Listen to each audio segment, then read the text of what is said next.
Buenos días. Bueno, el día de hoy nos da mucho gusto el poder informar al pueblo de México que con la colaboración muy entusiasta y fraterna de empresarios, de industriales, distribuidores de alimentos, comerciantes, se ha logrado un acuerdo para que la iniciativa privada y el gobierno llegaran a un acuerdo, a un compromiso para enfrentar el problema inflacionario, el aumento en los precios, la carestía. Ya hemos hablado en otras ocasiones que la inflación, que es un fenómeno mundial provocado sobre todo a partir de la guerra en Ucrania, es un problema que están enfrentando pues prácticamente todos los países del mundo. Nosotros hemos podido detener el crecimiento de la inflación con un control en los precios de los combustibles, un subsidio a las gasolinas, al diésel, y esto ha ayudado mucho. Tenemos poca inflación en energéticos, pero en alimentos, aun cuando no ha sido mucho el incremento, sí nos está afectando, nos está llevando a que se pierda poder de compra, poder adquisitivo en las familias, en la gente, lo que es la economía popular. Y todos sabemos que es muy importante controlar la inflación porque es un impuesto que afecta mucho y afecta más a los que tienen menos ingresos. Podemos estar aumentando salarios, puede aumentar el ingreso de las personas, pero si hay inflación, pues se reduce el poder de compra. Entonces, tenemos ese desafío, ese reto, pero afortunadamente contamos con el apoyo de este grupo de empresarios, de industriales, de comerciantes, que ante el llamado que se les hizo acuden y de manera ejemplar se comprometen a ayudar. Ahora vamos a ver en qué va a consistir este plan. Se va a explicar por parte del secretario de Hacienda, Rogelio Ramírez de la O, y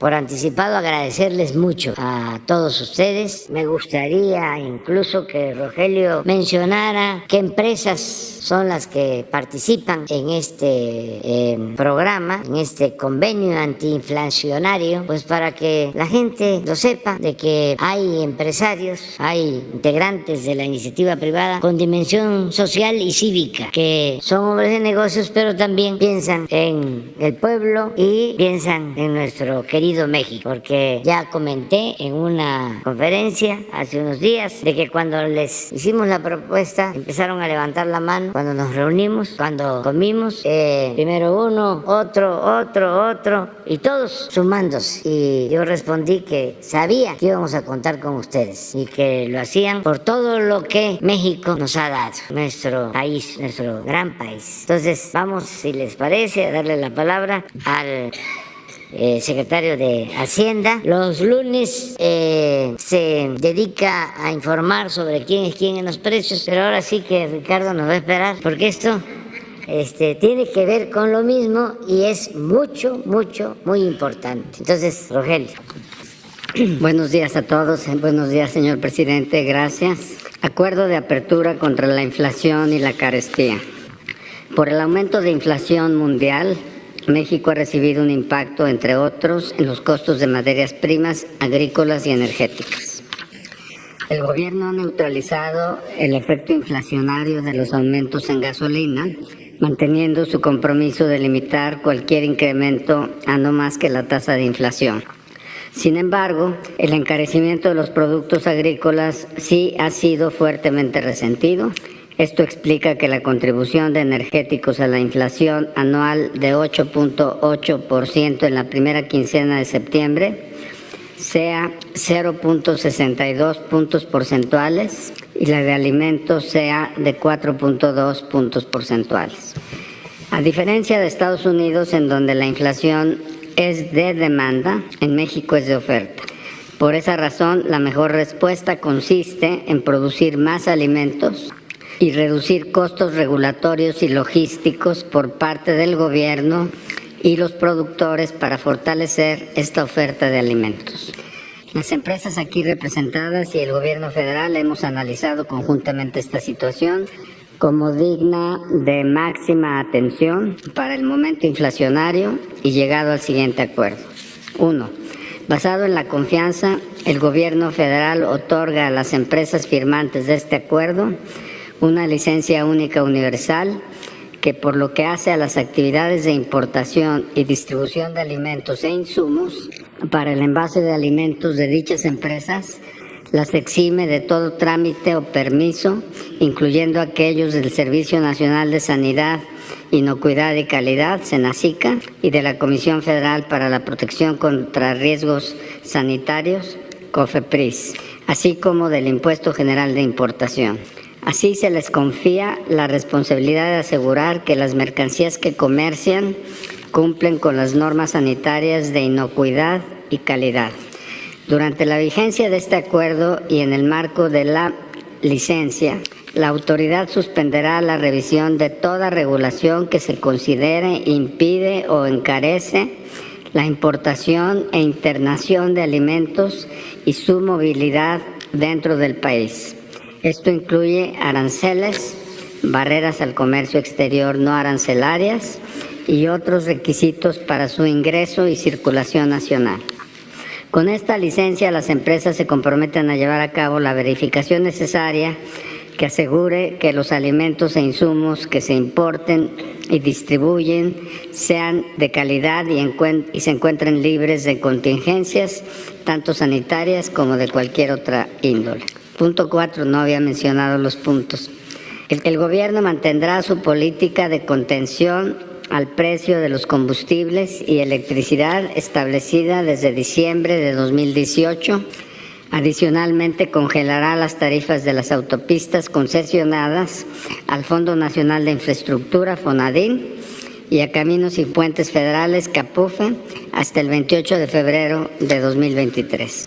La autoridad atenderá con el interés de fortalecer la producción nacional los casos de productos alimenticios que requieran de soluciones particulares para sobreponerse a situaciones de competencia desleal, ciclos de consumo, restricciones al comercio o alguna otra que no sea factible de superar por la propia empresa y que afecte la oferta de alimentos. El gobierno hará énfasis adicional en su programa de fortalecimiento de la producción nacional de aquellos granos en los que seamos deficitarios y cancelará por el periodo de este acuerdo la exportación de maíz blanco, frijol, sardina y chatarra de aluminio y acero utilizado en los envases de alimentos. Se examinará conjuntamente la necesidad de extender esta limitación a otros productos. Actualmente el precio máximo promedio de la canasta básica acordada es de 1,129 pesos por los 24 productos. Un esfuerzo inicial consiste en que la acción coordinada de gobierno, productores y tiendas de autoservicio reduzca dicho monto 8% a 1,039 pesos promedio hasta el 28 de febrero de 2023.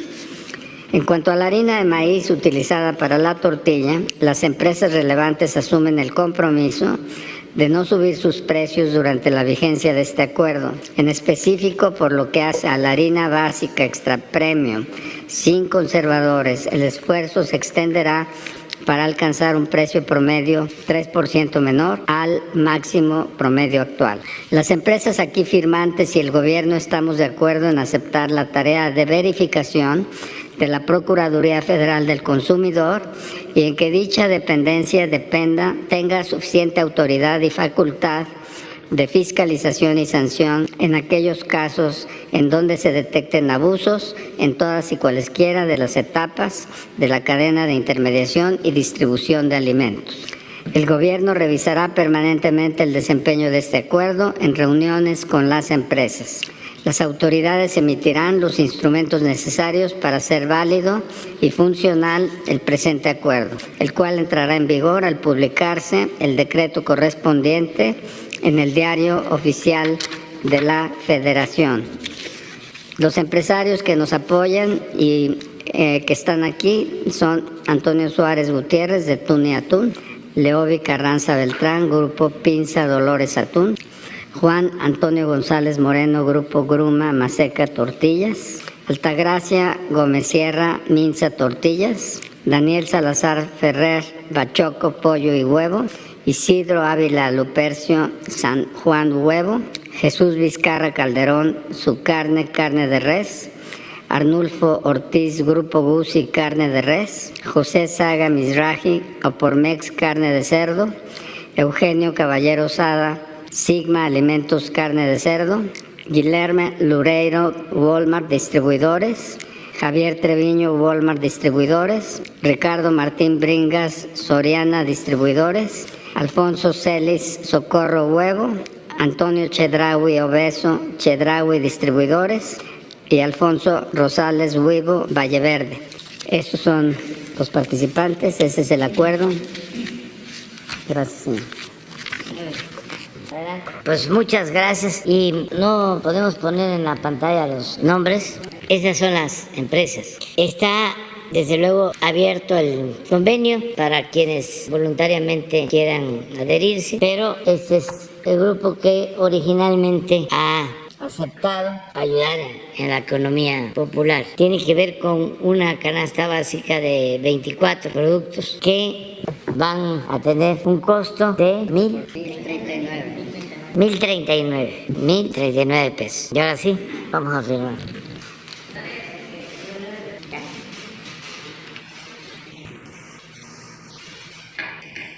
Bueno, pues este es el acuerdo ya firmado.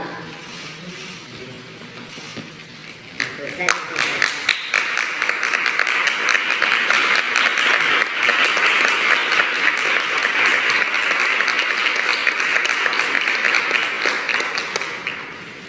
ya todos firmaron agradeciendo.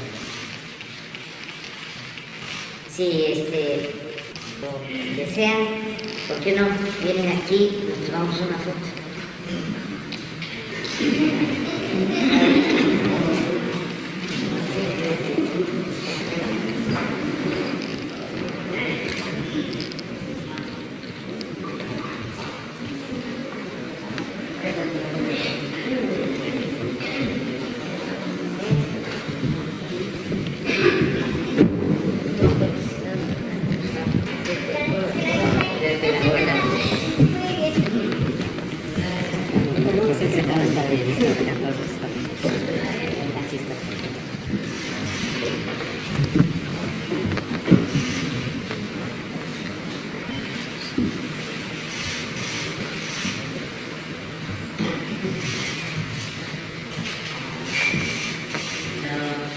¿Sí salimos todos?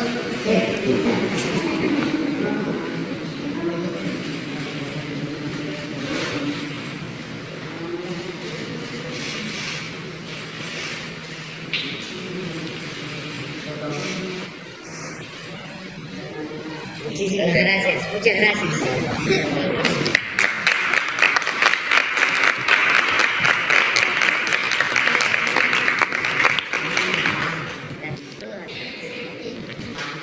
Mire, pues ya concluimos. Este es un acto importantísimo porque pues tiene que ver con el consumo de los alimentos básicos para la gente. Es realmente muy importante que se haya suscrito este acuerdo y que sea mediante consenso, fue un acuerdo, no hay imposición, no hay ninguna medida coercitiva, fue pues a partir de convencer y de persuadir y por la voluntad de ustedes de ayudar. Entonces esto va a tener un efecto muy positivo, nos va a ayudar, estoy seguro, a partir de ahora para ir controlando la inflación. Ya logramos este propósito, no aumenta el precio de las gasolinas, no va a aumentar el precio del diésel, no aumenta el precio de la luz y no aumentan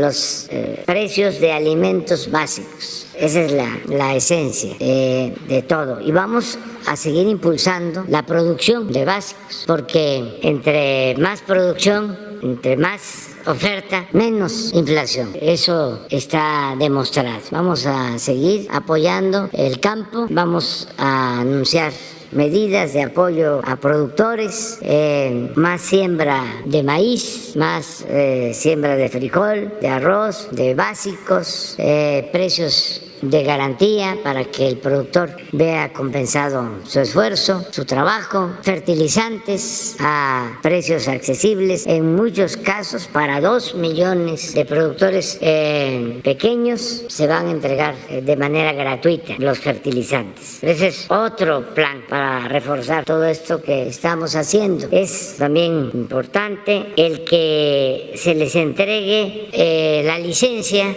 para que ustedes puedan, si se necesita, importar, ya sea alimentos o insumos, y que no tengan que padecer por el viacrucis, que significa hacer trámites en distintas dependencias, algo que no solo padecen ustedes, sino padecemos también nosotros aquí en el gobierno, porque hay que estar haciendo trámites y hay que simplificar todo para que esto no nos afecte. Entonces esa licencia también va a ayudar mucho para que tengamos libre comercio y haya competencia y podamos de esta forma garantizar buenos precios. Muchas gracias, la verdad, en nombre del gobierno que represento. Estoy seguro que lo van a ver muy bien los mexicanos y adelante. Yo quiero pues liberarles ya de la responsabilidad o el que estén aquí, que sea voluntario, porque viene ahora la sección de preguntas y respuestas y a veces se pone interesante, pero y además pues ya hay que ir a desayunar. Ya, nosotros nos vamos a quedar un rato más. Muchas gracias, muchísimas gracias.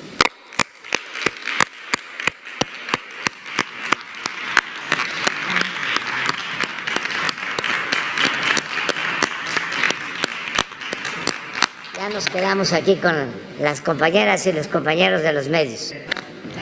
Juan, muchas gracias. Muchas gracias a todos. Don Antonio, muchas gracias.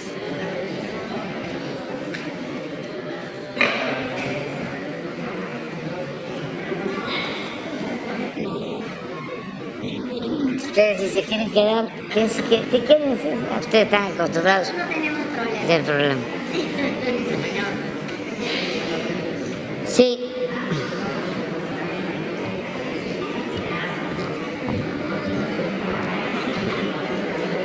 Pues ahora sí vamos a ver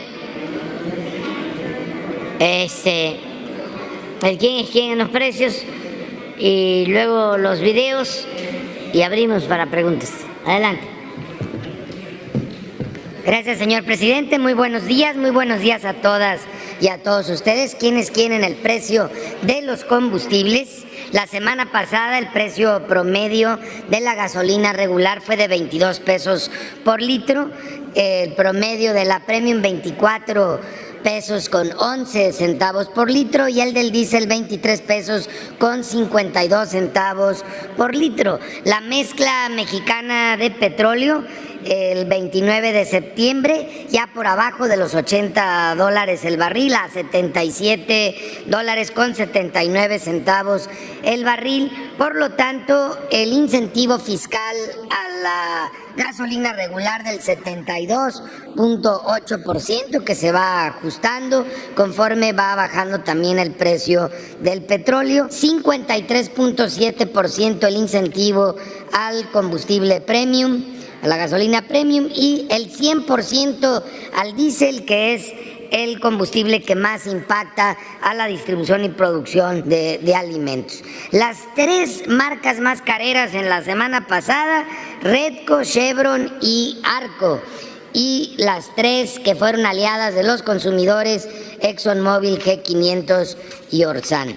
Vamos a ver en cada una de las 8 regiones quién fue el que dio más caro con el margen más alto, y en el caso de la gasolina regular, se trata de Valero en Zapopan, Jalisco, tuvo un precio al público de 23 pesos con 48 centavos por litro, con un margen, estos angelitos, de 3 pesos con 24 pesos, 24 centavos, no le pierden. 3 pesos 24 centavos de margen de Valero. Normalmente son buenos proveedores, pero ahora en Zapopan pues ya le cargaron bastante comparado con los 20 centavos de franquicia Pemex, que en La Paz, Baja California, tiene un precio al público de 21 pesos 65 centavos. Para la gasolina premium, la móvil en Monterrey, Nuevo León, con un precio al público de 25 pesos 69 centavos y un margen de 3 pesos 10 centavos, fueron la opción más cara con el margen más alto, comparado con 16 centavos de franquicia Pemex, que es un margen que tiene en Suchiapa, Chiapas, y por tanto un precio más bajo al público, 22 pesos con 89 centavos el litro. En el caso del diésel BP en Escárcega, Campeche, con un precio al público de 24 pesos 86 centavos, un margen de 2 pesos 83 centavos, comparado con el margen de 19 centavos de franquicia Pemex en Mazatlán, Sinaloa, un precio al público de 23 pesos 39 centavos. Recuerden que pueden presentar denuncias y quejas a través de la app de Litro por Litro, que se descarga de manera gratuita tanto en Android como en iOS. Nosotros recibimos la semana pasada 184 denuncias o quejas, y realizamos en total 256 visitas y o verificaciones. Tuvimos un caso en el cual no se dejaron colocar los sellos a pesar de que encontramos problemas en sus bombas. Se llama Estación de Servicio León, allá con mis paisanos Panzas Verdes en León, Guanajuato, en Boulevard Timoteo Lozano Oriente 3001, para que ya sepan, paisanos, mejor no vayan a esta gasolinera de Chevron, que el 27 de septiembre encontramos irregularidades en las 12 bombas y que deberían de haber sido inmovilizadas, pero se nos pusieron bravos, no nos dejaron colocar los sellos y estaremos regresando con el apoyo de Guardia Nacional. Pero de una vez también vamos a pedir a ASEA y a la CRE que nos acompañen en esa visita, pues para terminar de hacer mejor un procedimiento completo. Ya se hicieron acreedores mis paisanos a una multa de 850,000 pesos por no haber permitido la colocación de sellos.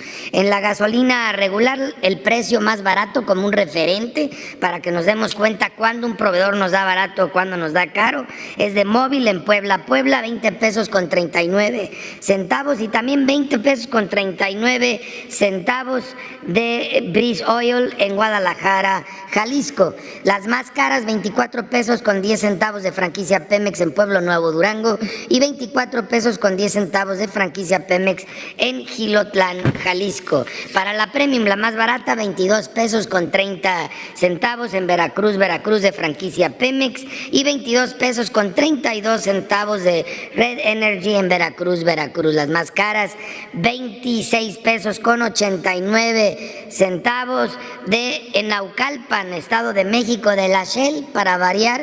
Les encanta dar caro en esta zona del Valle de México, y 25 pesos con 99 centavos de G500 en Tlanepantla, Estado de México. Para el diésel, la más barata, 22 pesos con 19 centavos de franquicia Pemex en Veracruz, y 22 pesos con 20 centavos de Móvil en General Pánfilo Nájera en Zacatecas. Las más caras, 26 pesos con 99 centavos de Winstar en Cuauhtémoc, Chihuahua, y 25 pesos 99 centavos por litro de Pemex en Navolato, Sinaloa. Y también seguimos realizando la verificación de los servicios sanitarios, que es un servicio que se aprecie, que no se cobre y que mantengan limpio los baños. Vamos ahora al gas LP, en donde el precio internacional convertido a pesos y convertido a kilos el 28 de septiembre fue de 22 pesos con 75 centavos, mientras que el promedio de las 220 regiones en que se divide el país fue de 22 pesos con 43 centavos por kilo, ya muy pocos centavos abajo del precio internacional, prácticamente a la par por la baja que ha venido teniendo el gas LP a nivel mundial. Y ese mismo día, 12 pesos con 14 centavos el precio internacional por litro, 12 pesos con 11 centavos el promedio de las 220 regiones en México, 3 centavos abajo del precio internacional en ese corte. Tenemos todavía ejemplos en Veracruz, en Puebla y en el Estado de México por abajo del precio máximo de su región. Gas de Huastuco en Huatusco, en Puente Nacional, Veracruz, tiene un precio al público de 11 pesos con 80 centavos, mientras que el precio máximo en esa región es de 12 pesos 55 centavos, un peso con 35 centavos por abajo del precio máximo. También para cilindros de gas encontramos ejemplos en Zacatecas, en Veracruz, en Puebla y en el Estado de México. Gas Lux en Zacatecas, con un precio al público de 24 pesos 29 centavos por kilo, cuando el precio máximo es de 25 pesos 67 centavos, casi unos 50 por kilo por abajo del precio máximo. Aliados de los consumidores, estos ejemplos que estamos dando en distintas partes del país. Hicimos 807 visitas y o verificaciones a expendedores de gas, inmovilizamos un vehículo que estaba descalibrado, su medidor y un instrumento de medición. Como anduvimos en la costa, se nos sube un poco el número de cilindros en mal estado, fue del 6%. Recuerden en casa, cuando compren el cilindro de gas, voltéenlo, revisen la parte de abajo que se encuentre en buen estado, revisen la válvula que se encuentre en buen estado, les lleva menos de un minuto y con eso aumenta la seguridad en casa. No reciban cilindros en mal estado, sobran proveedores, busquen a uno que les dé el cilindro en buen estado. Las 807 visitas resultaron todas respetando el precio máximo establecido para cada una de las regiones. Y ahora vamos al quién es quién. En los 24 productos básicos que estaremos también coadyuvando a verificar en campo, y recuerden reportarnos cualquier anomalía al teléfono del consumidor 55 55 68 87 22. Todas y todos somos los mejores verificadores por parte de Profeco y del gobierno federal de que se cumpla este convenio que se acaba de firmar, y además de que no se cometan abusos en el mercado. Pueden ver claramente cómo ha venido quedando la canasta de precio promedio alto y precio promedio bajo, claramente por debajo del índice nacional de precios al consumidor para bebidas y alimentos. Vamos a verlo ahora en las 4 regiones, quién es el proveedor que ha dado más barato y cuál es el que ha dado más caro. Tenemos en la semana pasada que Walmart en Metepec, Estado de México, tuvo esta canasta, estos 24 productos para una semana, para una familia de 4, en 1,121 pesos con 90 centavos, todavía por arriba la semana pasada de los 1,039 que se acaban de determinar. Y Fresco en la Comer en Cuernavaca, Morelos, tuvo el mismo paquete a 959 pesos con 50 centavos y ojalá se siga manteniendo así por abajo de los 1,000 pesos. En la zona centro-norte tenemos el ejemplo del precio más alto en Walmart, en Guadalajara, Jalisco, a 1,158 pesos los 24 productos, y los mismos 24 productos en Mega Soriana, Guadalajara, en Zapopan, Jalisco, a 1,032 pesos con 70 centavos.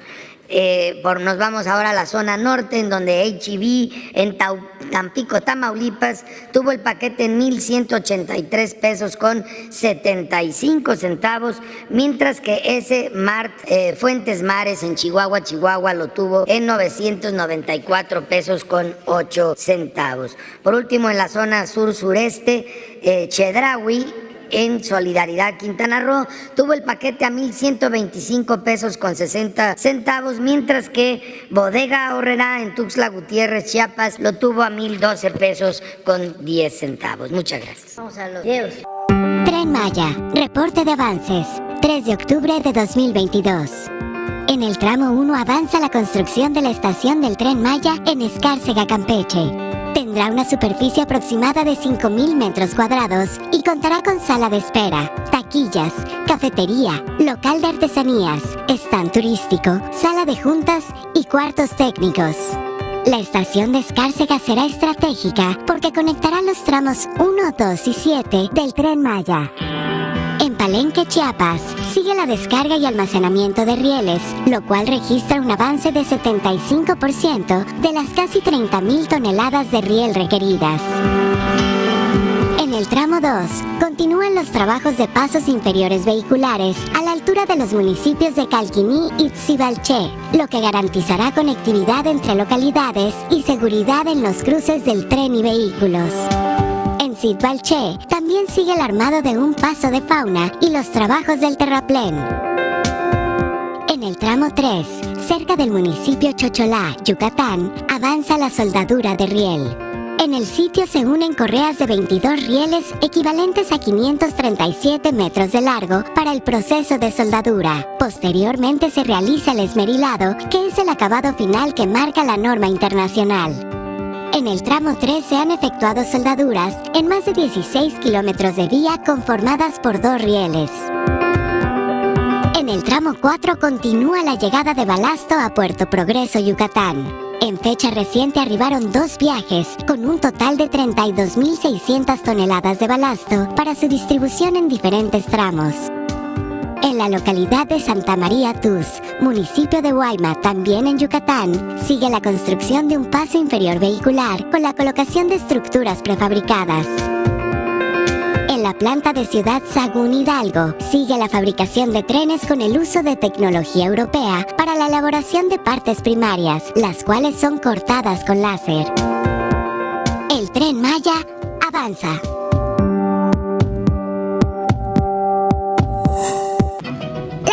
Nacional del Agua informa el avance en la construcción de la presa Santa María, Río Baluarte, Sinaloa. La presa tiene un avance físico del 63.7%.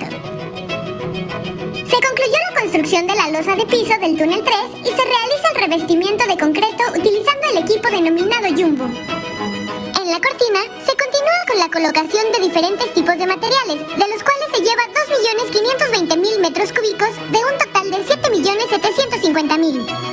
Así como la fabricación de bordillos, la colocación de concreto en el plinto y la colocación de material en la ataguía aguas abajo.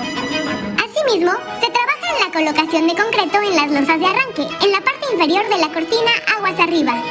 En el vertedor 1, se trabaja en la colocación de concreto en la cubeta deflectora, así como cimbra, armado de acero y concreto en los muros de gravedad de la margen derecha. En el equipamiento electromecánico del túnel 3 se fabrica la tubería de presión que será colocada como obra de toma y desagüe de fondo, concluyéndose a la fecha los abocinamientos con 9 metros de tubería para ambos sistemas. A la fecha, se han generado 3.638 empleos en la construcción de la presa. Muy bien, vamos. Bueno, vamos. Las rifadas. 2 mujeres, 2 hombres. Empezamos contigo. Bueno, Buenos días, presidente. Compañeros, Beatriz Contreras Castillo de la revista Polemon. Presidente, el día de ayer se realizaron las elecciones en Brasil y bueno, pues preguntarle cómo ve el panorama ahora para América Latina, si se está dando pues un nuevo viraje a la izquierda o qué opina de lo que sucedió el día de ayer. Bueno, primero felicitar a todos los brasileños, nuestros hermanos, porque fue una jornada democrática, ejemplar. Ya quedó atrás el tiempo aciago de los golpes de Estado, del tomar el poder por la fuerza, ya en Brasil y en toda América, es la vía democrática la que predomina. Eso es muy importante. Pueden y deben de haber diferencias, pero la manera más conveniente de resolver las distintas formas de pensar, las posturas políticas, es a través de la democracia, de las elecciones, que sean los ciudadanos siempre los que decidan libremente. En ese sentido, fue un ejemplo la elección en Brasil, en terreno de lo democrático. Esto es muy importante. Ustedes no escuchan ninguna queja, no se menciona la palabra fraude.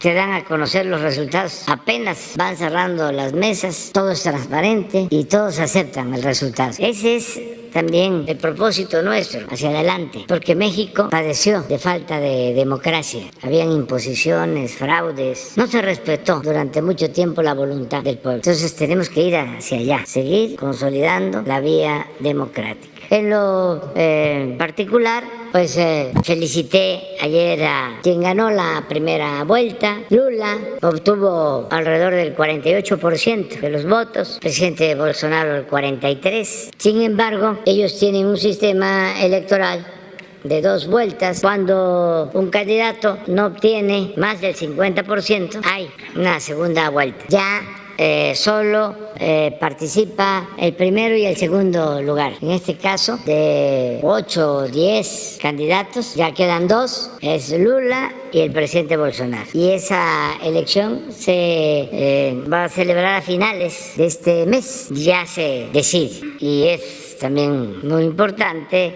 el observar cómo se votó en Brasil, que esto suele pasar en otros países. En el norte votaron más a favor del presidente Bolsonaro y en el sur más a favor de Lula. Así fue, ¿no?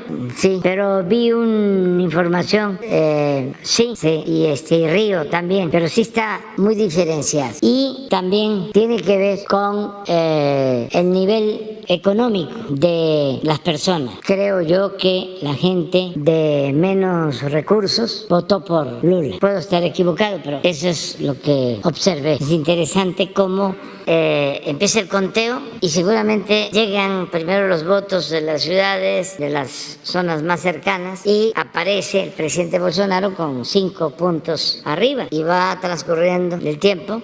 Van llegando más informes o van reportando la llegada de más resultados y empieza a cambiar. De tener 5 abajo, Lula supera por casi 5 en votos, porque Brasil tiene mucha población. La diferencia es de un poco más de 5 millones de votos. Sin embargo, repito, como no se obtuvo más del 50%. Esto fue lo que sucedió. Este es en el transcurso, ¿no? Al principio. Sí, a esto es a lo que me refiero. En el norte es Lula, sí, así es. Pero está muy claro, pues, donde hay más pobreza, más marginación, Lula. Aunque en todos lados obtienen votos tanto el presidente Bolsonaro como Lula, pero sí hay esta situación especial. Y felicidades a los brasileños. Muchas felicidades. Bueno, en otra pregunta, presidente, ayer en medio de la manifestación por el 2 de octubre, a Denise Dresser algunos estudiantes le gritaron fuera de la manifestación y ella respondió que pues había sido víctima de violencia y que está en riesgo la libertad de expresión y hasta la democracia. Varias personas cercanas al conservadurismo se solidarizaron con ella en redes sociales. Entonces, preguntarle qué piensa de lo que sucedió ayer y de que varias de las personas que se solidarizaron con Dresser solo vean violencia de quienes no piensan como ellos y pues no en otras situaciones. Pues tiene que seguir habiendo debate, que antes no había, nada más era la opinión aplastante, ¿no?, del régimen y sus apoyadores. Ahora es distinto, ya hay cambios. Lo he venido diciendo. Cuando hablábamos de transformación se pensaba de que era un lema de campaña, como se dice más publicitariamente, un eslogan. Yo advertí, recuerdo bien el discurso de cierre de campaña, dije, va a ser una transformación profunda. Y dije, igual que la independencia, que la reforma, que la revolución, no más que de manera pacífica, pero igual de profunda como las 3 transformaciones históricas, porque vamos a arrancar de raíz el régimen de corrupción, de privilegios, y eso es lo que está sucediendo. Entonces muchos pensaron que iba a ser más de lo mismo. Acuérdense que ya habían engañado en el 2000 hablando del cambio y fue más de lo mismo. Algunos dicen hasta peor. Fue lo que se conoce como gatopardismo, eso que consiste en que las cosas en apariencia cambian para seguir igual. Y ahora no. Pero eso les cuesta aceptarlo y además como se sienten ofendidos porque pues ya no tienen los privilegios que tenían en el régimen anterior, en el antiguo régimen, pues hay molestia. Siempre he dicho que no es porque se les haya afectado en lo económico solamente. Hay un grupo que sí está molesto porque antes no pagaba impuestos, entonces ya se daban el lujo de echarle la culpa a los de abajo, que si no había recaudación era porque existía el comercio ambulante o la llamada economía informal y que ellos no pagaban impuestos, cuando lo cierto es que los de mero arriba, los que obtenían más ingresos, no pagaban impuestos o se les condonaba. Y crearon incluso todo un sistema de facturaciones falsas y hacían lo que querían. Entonces, esos sí están molestos. Están molestos también los que recibían dinero del gobierno, periodistas, dueños de medios de información, intelectuales, orgánicos, incluso hasta científicos o pseudocientíficos. Y también integrantes de las organizaciones sociales que recibían dinero del gobierno, organizaciones campesinas, obreras, defensores de derechos humanos. Entonces, como todo eso se terminó, pues están molestos. Quienes recibían contratos porque tenían influencias en el gobierno. Entonces, todo ese dinero que se repartía a diestra y siniestra para que le aplaudieran a los gobernantes, para que les quemaran incienso a los gobernantes, pues ahora se está utilizando para apoyar a la mayoría del pueblo, para que haya pensión a los adultos mayores, para darle preferencia a los pobres, para atender a los jóvenes. Es un cambio, una transformación, pero aun cuando no hayan participado en este grupo o se hayan beneficiado con esta política de privilegios, sí les molesta en lo ideológico, porque pues tienen un pensamiento conservador. Imagínense, un racista, pues claro que está enojadísimo, aunque no haya recibido nada ilegal del gobierno, pero siempre ha pensado de que el indígena es inferior porque hay chusma, nacos, chintos, sí, se diría en mi tierra, ¿sí? Que de repente se les diga eso está mal, y esto estaba generalizado, nada más que soterrado abajo, porque doctores, gente supuestamente muy preparada académicamente, al mismo tiempo muy racistas, muy clasistas, muy proclives a discriminar. Entonces la transformación es luchar por la igualdad, por el respeto, decir hasta técnica, científicamente, que no hay razas, que se puede probar que no existen razas, son culturas, que siempre se ha utilizado el racismo, lo del clasismo para explotar, para oprimir. Entonces todo eso está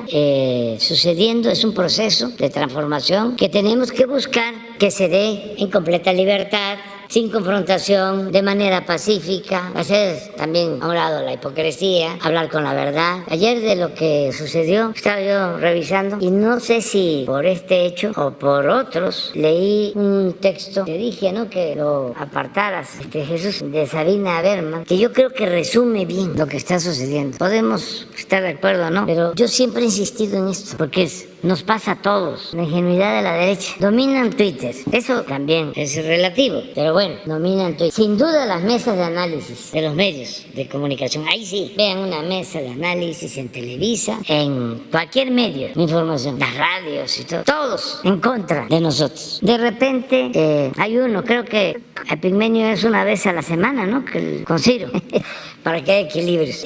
Pero en general, todos en contra. Te callan a gritos cuando opinas fuerte de los dogmas neoliberales. Y oh, sorpresa, en la calle es al revés. O sea, eso es lo que está pasando. Porque así era antes. La calle no importaba. Decían, el pueblo no existe. La política es asunto de los políticos. Nosotros somos los expertos, los que tenemos capacidad para analizar la realidad. Y el pueblo no está preparado para la democracia. Ese es el pensamiento conservador. Entonces, pues no, ya esto cambió. Se queda uno sorprendido de el nivel de análisis, la profundidad de mucha gente, de millones de mexicanos. Tienen más capacidad que muchos intelectuales, políticos. Entonces, eso es lo que está sucediendo. Entonces, debe de continuar el debate y procurar que haya respeto y también no maniqueísmo o hipocresía. Maniqueísmo, pues es el ver las cosas en blanco o negro, buenos o malos. Y también no a la hipocresía, no solo quejarnos cuando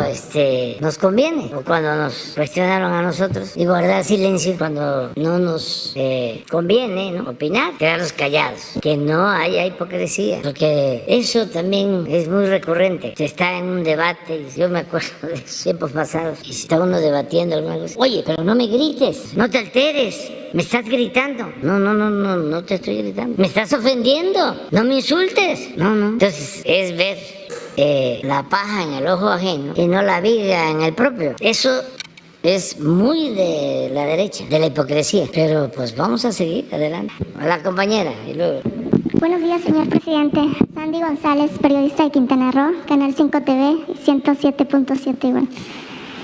Tengo 4 preguntas que hacerle, si no es inconveniente.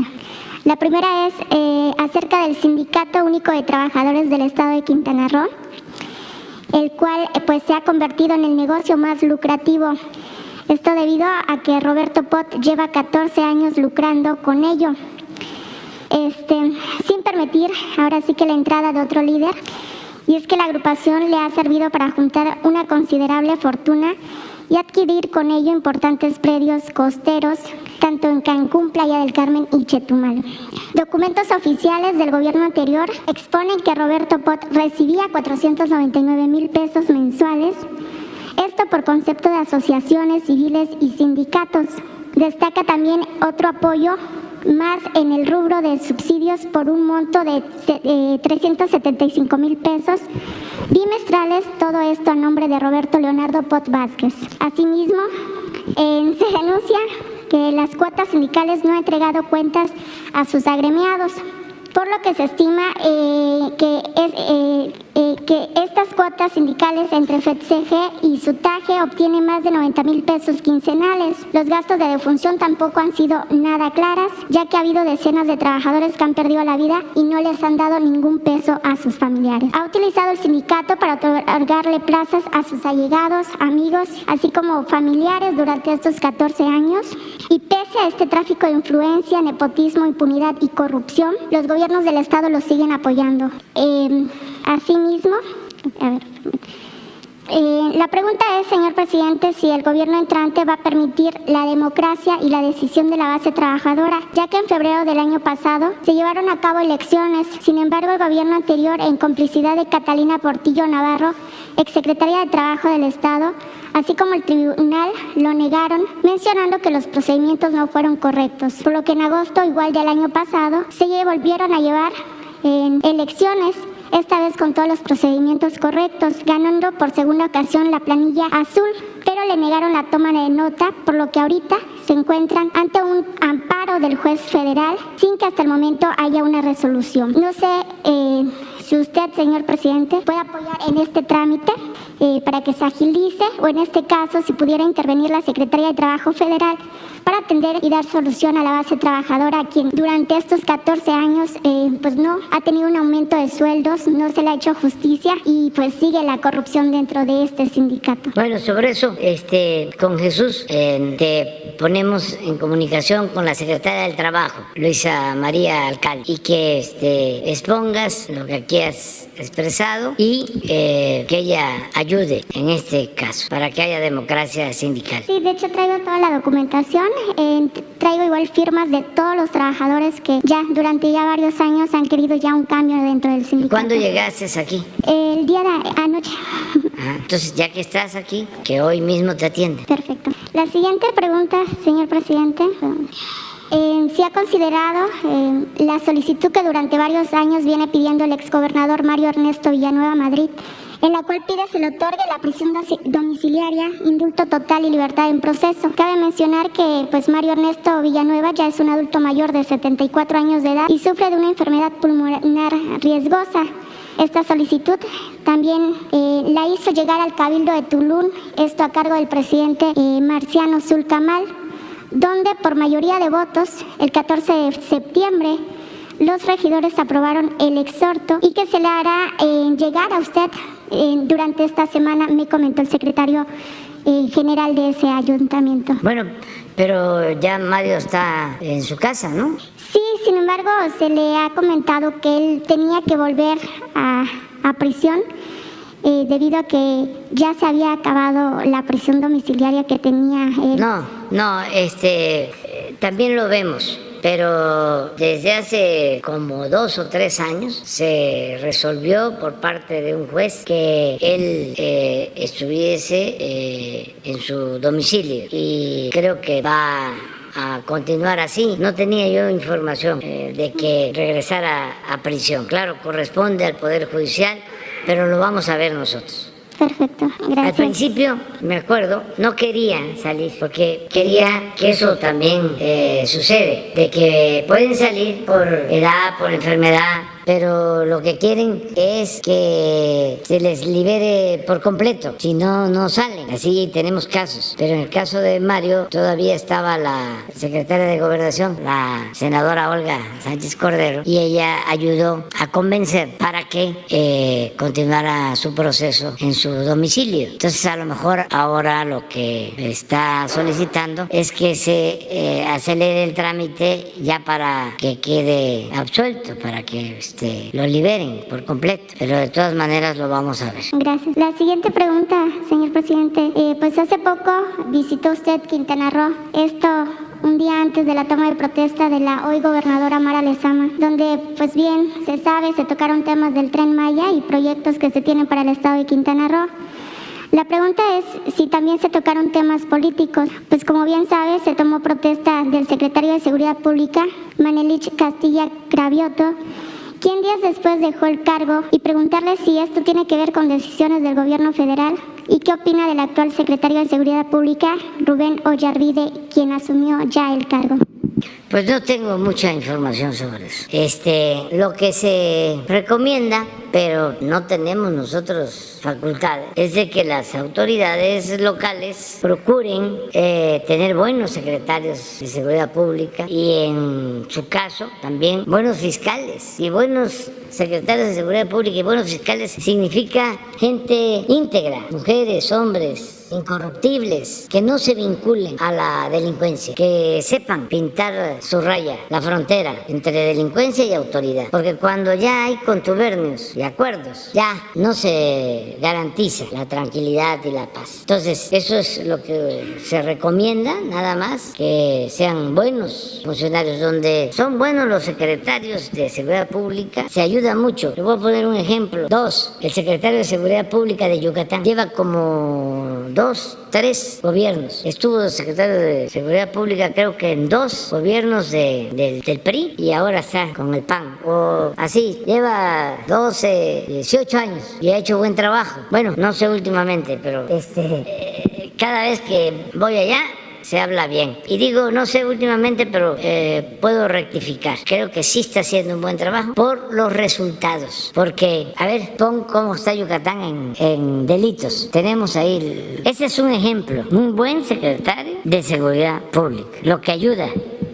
Claro, no es solo él, son también los gobernadores, los policías, el trato a los policías, la gente. Mire Yucatán, pero esto es el fin de semana. Así estuvo el fin de semana. Viernes, 73 homicidios. El sábado 67 y el domingo 77. 7 estados sin homicidios. Yucatán, 1 el fin de semana. Miren allá, desgraciadamente. Pero esto es el fin de semana. ¿Por qué no pones la de lo que va del año? No, homicidios o delitos o por estado, de acuerdo a población, a 100,000 habitantes. Esto es importante para que pues la gente sepa quién es quién. Miren, pero este es homicidio. Pero lo mismo, que ese es un delito donde no hay cifra negra, porque se tiene que denunciar o se tienen que levantar las actas correspondientes. Y miren, Yucatán, Baja Sur, Aguascalientes, Campeche, Coahuila, Durango, Tlaxcala, Querétaro, Nayarit. Así va. Y los que tienen más, Guanajuato, Baja California, Michoacán, Estado de México, Jalisco, Chihuahua. Entonces, y a ver dónde está Quintana Roo. Miren, está a la mitad de la tabla. Entonces, sí es muy importante el secretario. Ahora viene un ejemplo de procurador.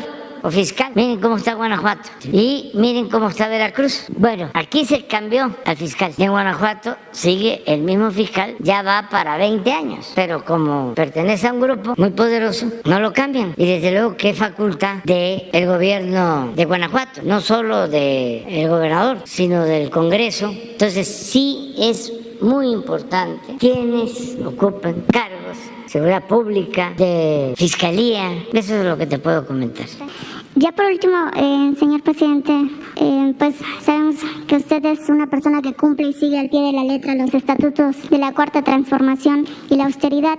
Sin embargo, en el municipio de Felipe Carrillo Puerto, la alcaldesa María Hernández solo ha aplicado la austeridad para el pueblo y la transformación para su bienestar.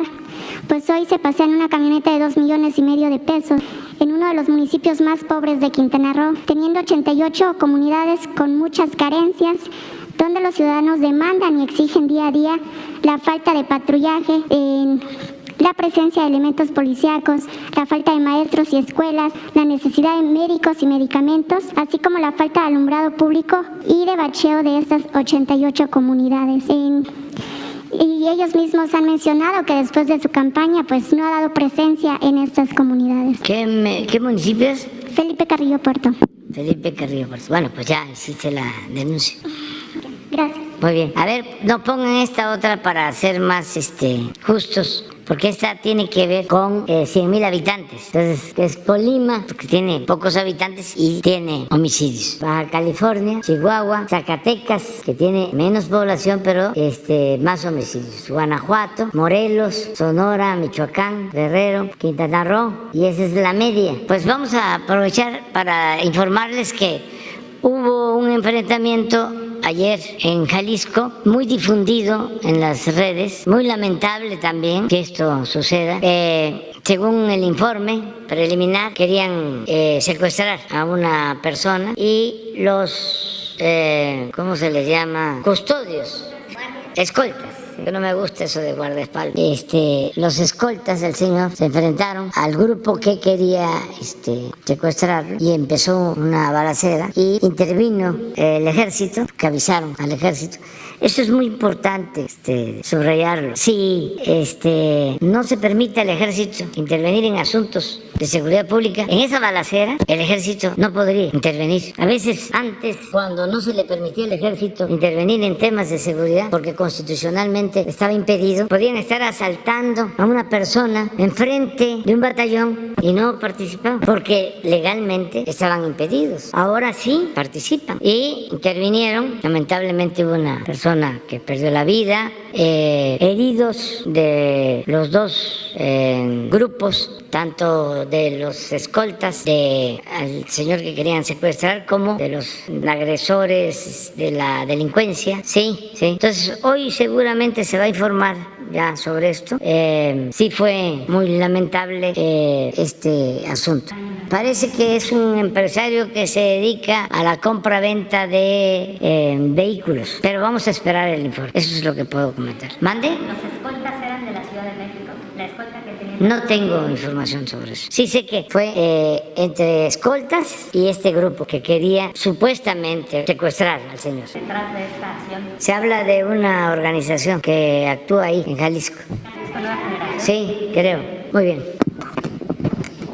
Buenos días a quienes nos ven y nos escuchan. Soy Carlos Pozos, reportero de La Molécula Oficial y columnista de la revista Petróleo y Energía. Buenos días a los funcionarios públicos que nos acompañan. Usted como hombre del sureste, presidente, antes de mis preguntas quiero hacer una solicitud respetuosa. La semana pasada se habló aquí del maestro Carlos Pellicer. Mi solicitud es pedirle respetuosamente al término de esta conferencia que se pudiera interpretar o el próximo viernes la canción de Salvador Manríquez, Soy del Infierno Verde. Esa sería la solicitud que le haría respetuosamente. E inicio con mi primera pregunta. Presidente de todos los mexicanos, hemos conseguido el listado parcial de la empresa mexiquense Impacta Exteriores, contratista del gobierno del Estado de México, donde se demuestra que a lo largo y ancho del territorio mexiquense, la señora Alejandra del Moral tapizó las calles y avenidas y carreteras con su imagen. Con ello es una clara violación y flagrante a la legislación electoral por parte de la Secretaria de Desarrollo Social del Estado de México, Alejandra del Moral, quien ha gastado 50 millones de pesos en 300 espectaculares. Mi portal Lor Molécula Oficial publicó el pasado domingo 20 de septiembre en exclusiva las pruebas de la documentación del dispendio realizado a costa del dinero de los mexiquenses, copia de la cual aquí tengo y se la puedo entregar a Jesús Ramírez para que se turne a las instancias correspondientes y se proceda conforme a sus instrucciones, señor presidente. La pregunta es, señor presidente, ¿considera usted importante que la bancada de Morena en el Congreso mexiquense cuestione al secretario de Gobierno, Luis Felipe Puente, al secretario de Finanzas, Rodrigo Jarque, y a la misma secretaria de Desarrollo Social, Alejandra del Moral, sobre este atraco al bolsillo de los mexiquenses para la fabricación de candidatos chatarra en el Estado de México, como usted aquí lo ha referido? Bueno, yo pienso que los tiempos han cambiado y que las elecciones en el Estado de México, en Coahuila, se van a celebrar con legalidad, con transparencia, que no va a haber fraude. Y hay que seguir insistiendo en que todas las autoridades, todos nosotros, sea un presidente municipal, un gobernador, presidente de la República, todos hagamos el compromiso de que no se utilicen recursos públicos, que no se utilice el presupuesto para favorecer a ningún partido ni a ningún candidato y que se deje en libertad a la gente. Nada de repartir despensas, frijol con gorgojo o comprar votos o utilizar los programas sociales o de bienestar, que se deje a los ciudadanos en libertad. Yo pienso que se va a lograr. Ahora se dio el ejemplo de Tamaulipas. No podía estar más compleja la situación en Tamaulipas y ayudó mucho a la gente. Ese proceso de transición, de cambio en Tamaulipas, se le debe al pueblo de Tamaulipas, porque salió a votar, participó. Es como lo de ayer, guardadas las proporciones, en Brasil. Y desde luego estamos hablando como de 120, 130 millones de votantes en Brasil, Tamaulipas menos, pero también con un grado de complejidad muy especial. Y se salió adelante. No va a ser lo mismo Coahuila, el Estado de México, y yo pienso que van a ser elecciones limpias, libres, y además existe la autoridad. Ya es delito grave el fraude electoral. ¿Qué es delito grave? Que pueden ir a la cárcel quien cometa un delito electoral y no tiene derecho a fianza, pero desde luego hay que presentar denuncias. Existe la Fiscalía Electoral, que depende de la Fiscalía General de la República. Pues toda esta es información que hay que transmitir, porque antes no existía ni era delito grave, no estaba tipificado como delito grave el fraude electoral. Ahora sí, entonces presentar todas las denuncias, pero yo estoy optimista. Yo pienso que vamos a seguir avanzando en materia democrática, se va a ir consolidando la democracia. Esta pregunta... Y lo de la música, sí, la tenemos. ¿Cómo se llama? Soy del Infierno Verde. Sí. Esta segunda pregunta, presidente... Mejor del paraíso, del Edén, pero bueno. Esa segunda pregunta, presidente, quisiera usted me la respondiera como comandante supremo de las Fuerzas Armadas. Inicio. Frente a la campaña del cártel del periodismo sesgado y tendencioso, que los doblan, según Alejandro Moreno, a jergazos, pero Alejandro lo dice con B, pues como ellos son Dóriga, Ciro, Marín, de Mauleón, Ricardo Rocha, Loret, Aristegui, Dresser, Aguilar Camín, Trujillo, José Cárdenas, Martín Moreno y muchos más, han querido construir una narrativa falsa y una percepción de que el país se quiere militarizar, que el ejército actual es un represor, que fracasará la investigación del caso Ayotzinapa, que usted es el rey del cash, esos mismos que defienden lo indefendible, presidente. El doctor Jorge Lumbreras, experto en seguridad nacional, recuerda que 5 presidentes de la República establecieron públicamente que las Fuerzas Armadas deberían participar en la seguridad pública contra la delincuencia organizada porque se necesita y nadie dijo nada. Han pasado 30 años donde las Fuerzas Armadas han participado en etapas de seguridad y jamás se dudó de la institucionalidad, lealtad y su compromiso de las Fuerzas Armadas. Se intenta ahora poner orden institucional, jurídico a lo que se venía haciendo. La iniciativa de 46 páginas que se envió y que mañana, martes 4 de octubre, el Senado volverá a subir al Pleno la minuta de dictamen que busca ampliar del 2024 al 2028 la presencia de las Fuerzas Armadas en funciones de seguridad a través de la Guardia Nacional, señala que se enfrenta a una delincuencia organizada y, subrayo, fortalecida cuasi militar que pone en riesgo al Estado y a las instituciones públicas. Le pido, presidente, como comandante supremo, ser conciso y contundente y me diga si el factor determinante para la reforma de la Guardia Nacional es por la existencia de una delincuencia organizada, fortalecida, que la hace una de las más violentas del mundo, con un poder, reitero, cuasi militar, que pone en riesgo al Estado y a las instituciones públicas. ¿Cuál sería su respuesta, presidente? Pues yo pienso que no es eso, ¿no? No es que las organizaciones de la delincuencia, lo que llaman la delincuencia organizada, esté presionando para que el Ejército y la Marina no participen en labores de seguridad pública. Más bien, yo lo veo como un asunto politiquero. No es que haya interés en un gobierno estatal o en quienes puedan tener vínculos con la delincuencia organizada y estén haciendo una campaña para que no se permita al Ejército y a la Marina participar en seguridad pública. Es un asunto de legisladores y de los partidos de oposición, que yo creo que se equivocaron, lo digo con todo respeto, aunque todavía pueden rectificar, desde sabios cambiar de opinión, y sí, en efecto, mañana, y además ya lo han hecho algunos legisladores de partidos de oposición, que de manera, vamos a decir, independiente, sin someterse a la línea de los partidos, actuando más en representación del pueblo, están a favor de que siga ayudando el Ejército y la Marina en labores de seguridad pública. Y es algo que yo veo todos los días.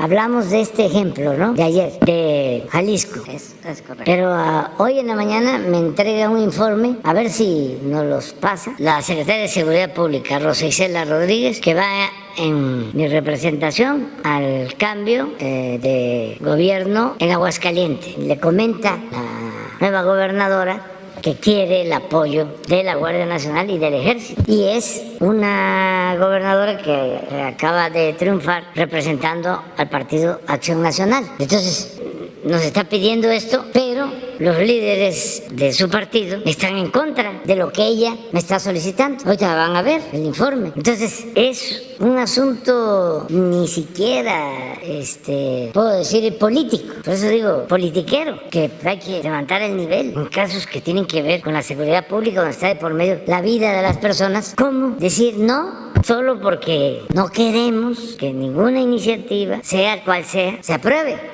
Pero pueden cambiar y hay que esperar, ¿no?, que esto suceda. De todas maneras, nosotros vamos a seguir insistiendo porque es necesario. Imagínense, si no contamos con el apoyo del Ejército, de la Marina, si la Guardia Nacional no se consolida, pues entonces sí tendríamos problemas. Solo que quieran que a como dé lugar aumenten los homicidios y aumenten la violencia para quedar mal, ¿no?, para que el gobierno quede mal, para que nos vaya mal. No, ellos tienen que ir aceptando de que nosotros no vamos a fallarle al pueblo, no vamos a incumplir con nuestra responsabilidad de garantizar la paz, la tranquilidad, y vamos avanzando. Por eso también ayer que me preguntaron que si íbamos a presentar una denuncia sobre el hackeo, pues no, de que nada debe, nada teme. Estoy seguro que todo eso que hackearon ya se ha dicho, hasta lo de mi enfermedad ya se había dicho, y hasta faltó He dicho más cosas.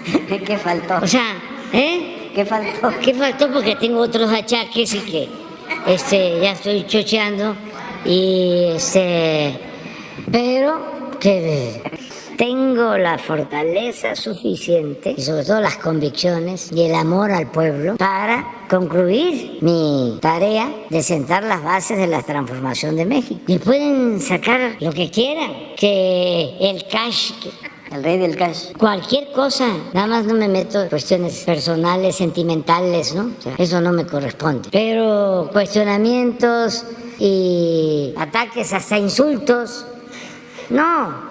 Tengo un escudo protector, que es mi ángel de la guarda, es el pueblo y mi autoridad moral. Y eso también para los jóvenes, para los que quieren dedicarse al noble oficio de la política. Actuar con rectitud, no ocultar nada, para que de esa forma se tenga protección. Y la honestidad es lo que estimo más importante en mi vida, pero al mismo tiempo, pues eso ayuda. Imagínense que hackean a la Secretaría de la Defensa y sale de que se ordenó fabricar delitos o reprimir o torturar. No, gravísimo, eso sería gravísimo, pero nunca, jamás, porque eso sería traicionarnos a nosotros mismos y no somos iguales. De que estoy enfermo, pues eso es ya de dominio público, pero ahí estoy, o sea, todavía estoy bateando arriba de 300, ¿eh? Todavía me pilló Venezuela y le saqué el bat y es el tirabuzón, viene así, se cae, que por cierto va muy bien nuestro paisano Julio Urías. Y ya, de una vez, mi pronóstico: por él, por Julio, y porque se trata de Los Ángeles, donde están muchos paisanos nuestros, voy Dodger, para la Serie Mundial.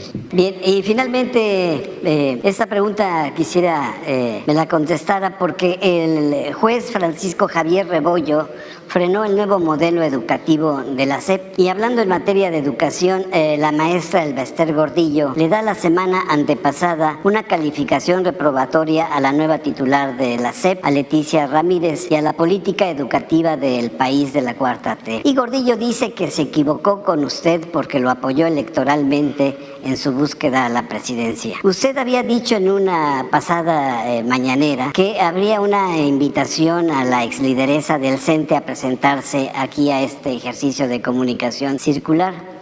Y ahora que la maestra Elbester regresa a la política y que está en todo su derecho, la pregunta es, presidente, ¿usted le volvería a reiterar la invitación para que acuda a una mañanera y nos diga la verdad si tiene la intención de recuperar la dirigencia del Sindicato Nacional de Trabajadores de la Educación y por ahí nos revele Elbester Gordillo su ayuda al fraude electoral en el 2006 con Felipe Calderón y también con Peña Nieto? ¿Le haría usted la invitación? No nos metemos en eso. Tiene todo su derecho a manifestarse, a expresarse. Ya hemos hablado del tema en otras ocasiones y todo el mundo puede dar su opinión y no hay censura. Y aprovecho para decir que no tuvimos absolutamente nada que ver si se suspendió el programa de Radio Fórmula de Ricardo Rocha. Nada. Absolutamente. No, por eso lo estoy mencionando. No lo hacemos por principio contra nadie. Pero además, aun cuando en los últimos tiempos Ricardo tiene una opinión distinta de nosotros, inicialmente él nos abrió espacios cuando estaban más cerrados los medios. No se me va a olvidar nunca que cuando las protestas en Tabasco, en los pozos petroleros, él estaba todavía en Televisa y fue de los pocos que me hizo una entrevista. Esto allá como en 1995. Y luego cuando nos cerraron todos los medios, él nos daba espacio en un canal de Azteca. Entonces, contra nadie, ni contra Loret, ni contra nadie, menos contra Ricardo Rocha. No tenemos nada que ver, absolutamente. Jamás le he pedido al dueño de un medio de comunicación que censure un periodista. Jamás. Y sí han habido insinuaciones. Y la respuesta es no. Y después de que no se le dio lo que soltó, pues se fue hasta con Alasraqui. Pero eso es otro asunto. O sea, ya tiene que haber pluralidad.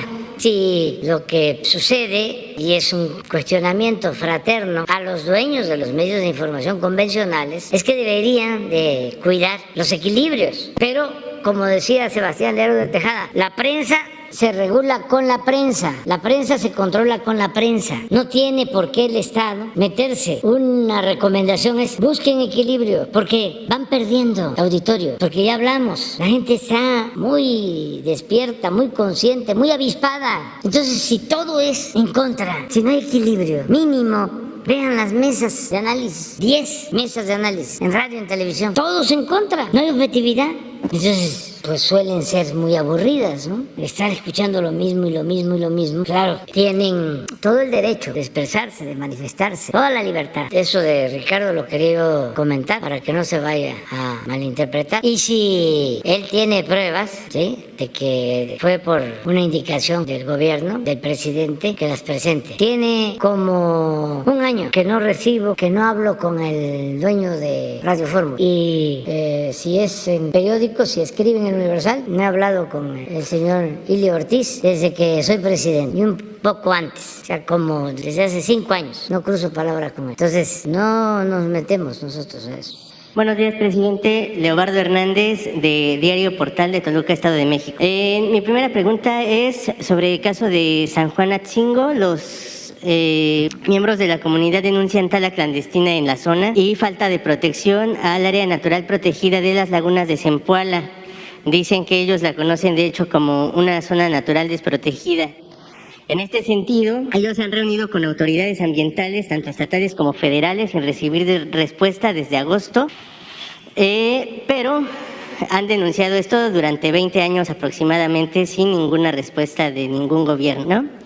La pregunta que le quiero hacer en este momento es si está dispuesto a responder esta situación, a informarle a la secretaria de Medio Ambiente, y también si es posible informar qué operativos y qué resultados ha habido en contra de los delitos ambientales, pues también denuncian que en junio pasado hubo algunos, pero no hubo ningún tipo de detenidos. En este sentido también solicitan la declaratoria como zona de emergencia y, si es posible, la llegada del programa Sembrando Vida a la región. Bueno, pues vamos a pedirle a la secretaria de Medio Ambiente que los atiendan, que tú nos ayudes para que ella los reciba y se les apoye. Ese es el compromiso, porque es una causa noble y justa. De acuerdo. Que les puedas comentar que los van a recibir la secretaria. Entonces me pongo en contacto con las dos partes.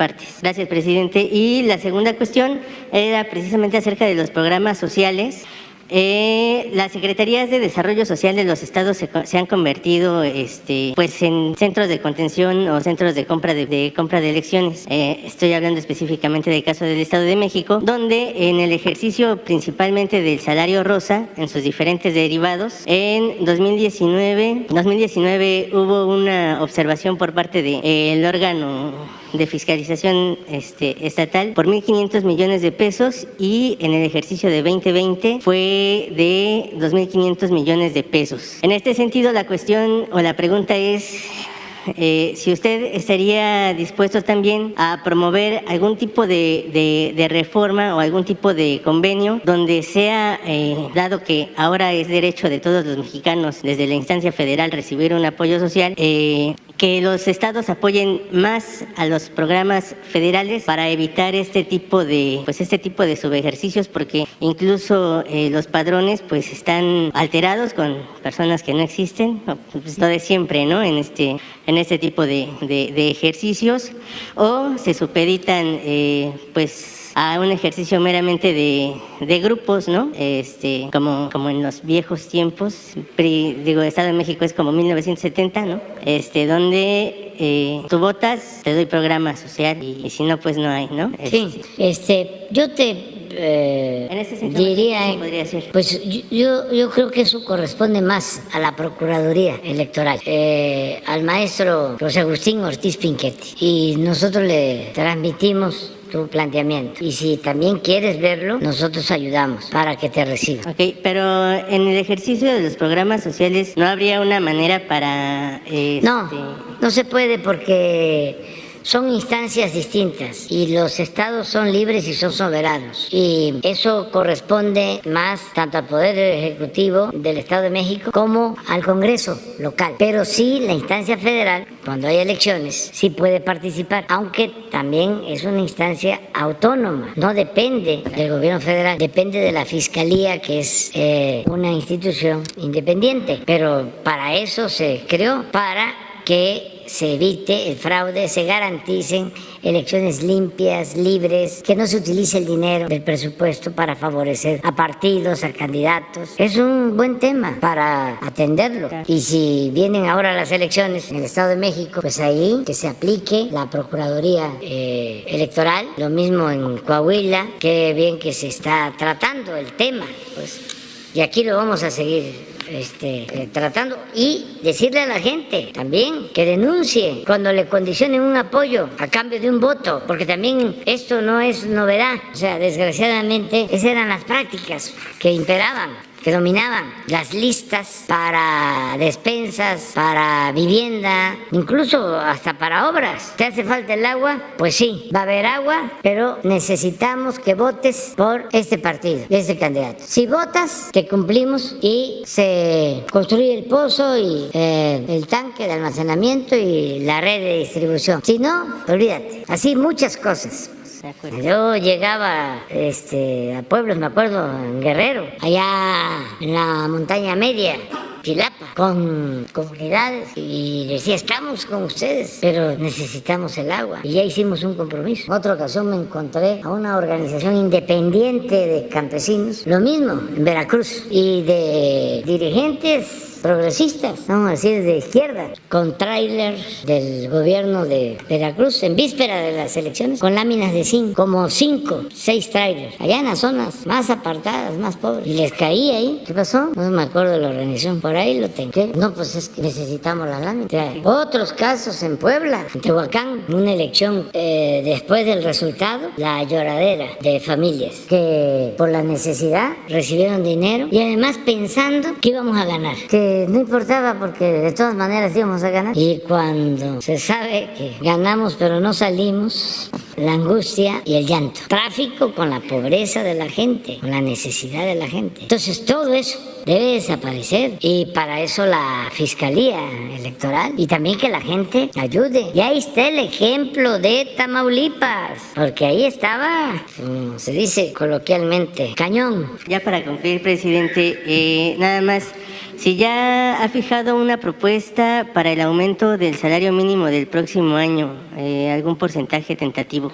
Todavía vamos a ver el comportamiento de inflación. Lo de hoy fue muy importante, este acuerdo, que yo espero va a tener buenos resultados. Si notamos que podemos bajar la inflación, si hay una tendencia a la baja, ya podemos empezar al análisis sobre el aumento, el monto más que nada, porque sí va a haber aumento, pero el monto que tenga que ver con justicia y al mismo tiempo que no nos vaya a agravar la inflación, porque no se trata de decir tanto más y nos aumenta la inflación. Pues aquí medimos salario de acuerdo a lo que cuesta la tortilla, y el frijol y el arroz y el aceite y la carne de pollo y los huevos. Eso es lo que nos sirve, que eso es lo real. Entonces vamos a esperarnos. Fue muy bueno el acuerdo de hoy, yo estoy seguro que va a dar buenos resultados, y vamos a seguir observando el comportamiento de la inflación mundial y haciendo lo que nos corresponde en el país. Es seguro, no aumentan las gasolinas, no aumenta el diésel, no aumenta la luz. Ya con esta canasta de que tiene un precio de 1,039 pesos, que nos ayude la gente. Hay 3 distribuidores grandes que aceptaron, que firmaron: Walmart, Soriana y Chedraui. Esos 3 representan como el 80% de la distribución. Así es. Entonces vamos a ver si la canasta se mantiene en los 1,030. Aquí vamos a estar viendo todos los lunes